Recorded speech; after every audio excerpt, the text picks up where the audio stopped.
I often get asked how I can watch so much horror, and my answer is always that horror is such a versatile genre. Even if you watch just horror, there's still a lot of different types of horror that are out there to entertain. You can have some hardcore horror, some light thrills, horror comedies, elevated horror, the list goes on and on.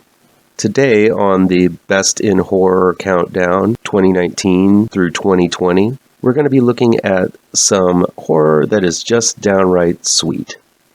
Here we go.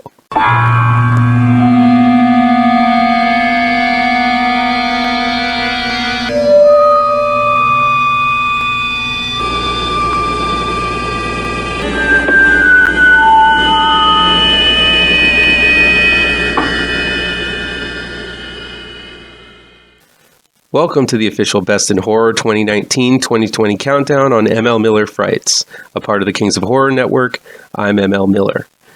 Be sure to give this video a like, share it with your buddies across the electronic superhighway, click subscribe to this channel, and don't forget to ring the bell for notifications. If you're in the Chicago area and love horror, you've no excuse not to head out to the Chi-Town Movies Drive-In for the Music Box of Horrors. Every night in October for 31 nights, there will be late shows Sunday through Thursday and double features every Friday and Saturday night. Every weekend is themed: Grindhouse Fridays, Rip-Off Saturdays, and Sequel Sundays. Tonight they're playing a double feature starring the amazing character actor Clint Howard. I love both the evil computer shocker Evil Speak, and Howard is great as the murderous titular character in Ice Cream Man. Look below for a link to the schedule, where to get tickets, and directions to this awesome horror event. At number 16 is The Vast of Night. It was released on May 15th, 2020.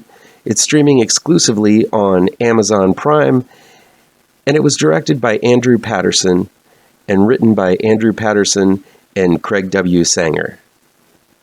The Vast of Night is a lo-fi film, but looks and sounds and feels like a blockbuster. In November of 1958, in the small mythical town of Cayuga, New Mexico, something strange occurred. But no one but a handful of people in the town witnesses it because everyone is at the big high school basketball game. Only Everett, a radio DJ, played by Jake Horowitz, and a telephone operator named Faye, played by Sierra McCormick, have a clue as to what's going on, and it's going to take some big sleuthing to get to the bottom of it. The two track down leads which lead to a government conspiracy, local cover-ups, and possibly deep, unexplored space. Introduced as an episode of a radio show that is akin to The Twilight Zone, even with a Rod Serling-esque intro, The Vast of Night plays out like one of the best of that classic TV series, extended to feature length. Filmed in black and white, director Andrew Patterson has gone to great lengths to make this one look and feel as if it were something found in a TV archive and viewed here for the first time. There's a genuine love for that era, as well as an understanding of the wide-eyed wonder and innocent whimsy that shines from every frame. At the same time, The Vast of Night is a very modern film as it incorporates extended long takes following Everett and Faye as they walk the length of the small town from the basketball gymnasium to Kay's job at the phone company and on to Everett's radio station. The camera follows them through parking lots, down streets, and in and out buildings, which really gives you an immersive, amazingly choreographed, fly-on-the-wall style that doesn't feel artificial or staged. The choreography of this one is something to marvel at, as it really does look like no other film I've seen in recent memory. But these long walks are not boring for a tick, as Andrew Patterson, as James Montague, and Craig Spanger fill this film from top to bottom with natural, character-driven, and downright fascinating dialogue.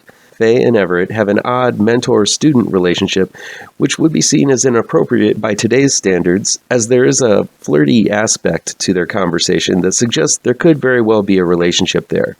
The story plays with this well, never going to an inappropriate place, but never really hiding what seems to be attraction between the two of them either. High schooler Faye is full of questions, wanting to be a radio reporter one day, and Everett is more than willing to be her teacher and laps up her attention gleefully. While their constant banter stays on professional things like coming up with questions for an interview and what one's voice sounds like on the air, there's a clever and subtle romantic subtext between them.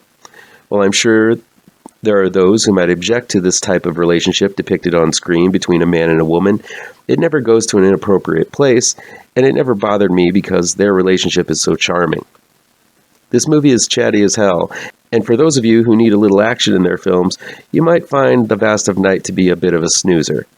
But I found the wonderful conversations and intriguing set of calls which lead to a possible UFO encounter and cover-up to be utterly fascinating.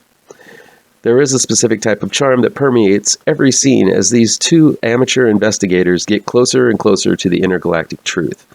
While the effects are minimum, the few that do occur are surprisingly accomplished, and it never exceeds the budget or feels fake.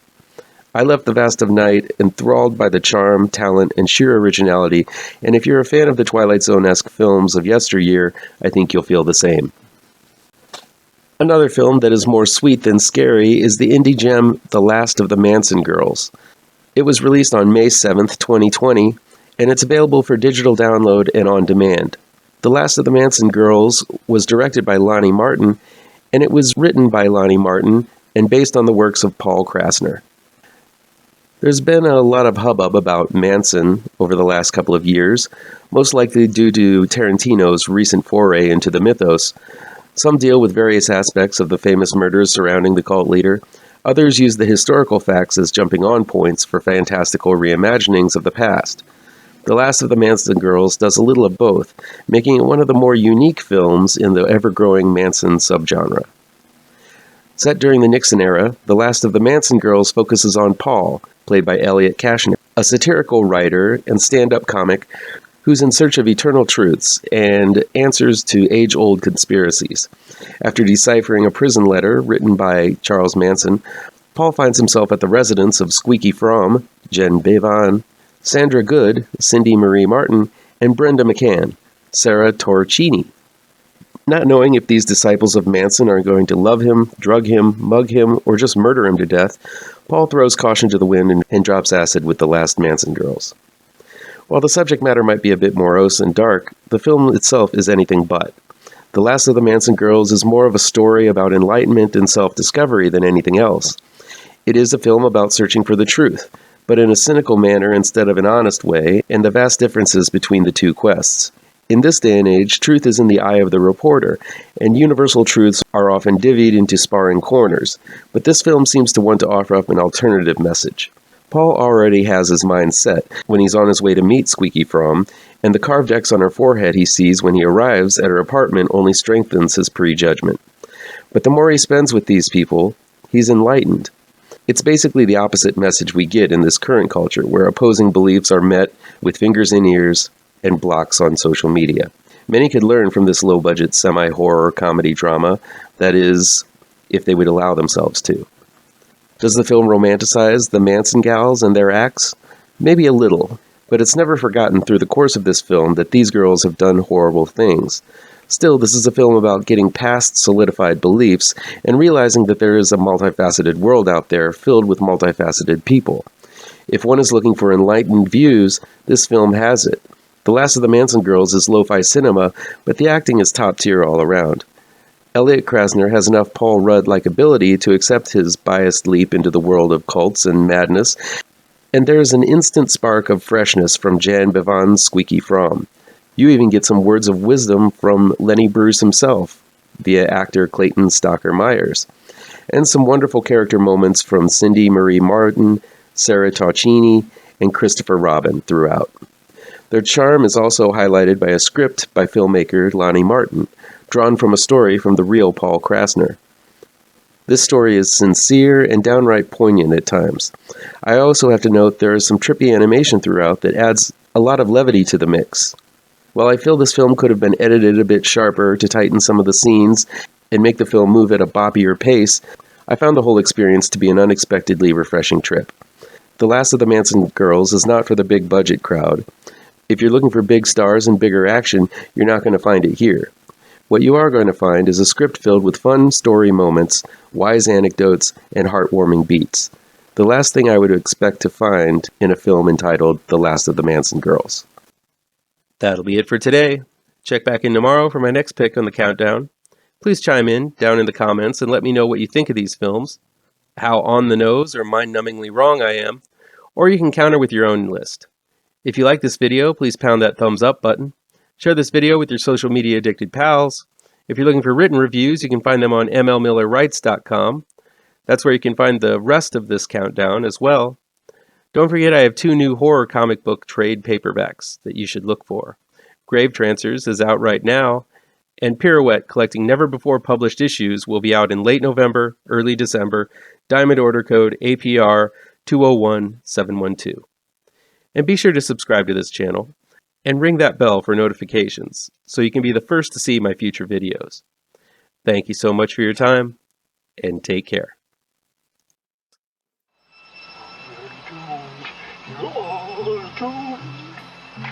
You're doomed to live the life you're meant to be, stuck inside your reality. You're doomed. Oh, you're doomed. You're doomed. You're doomed.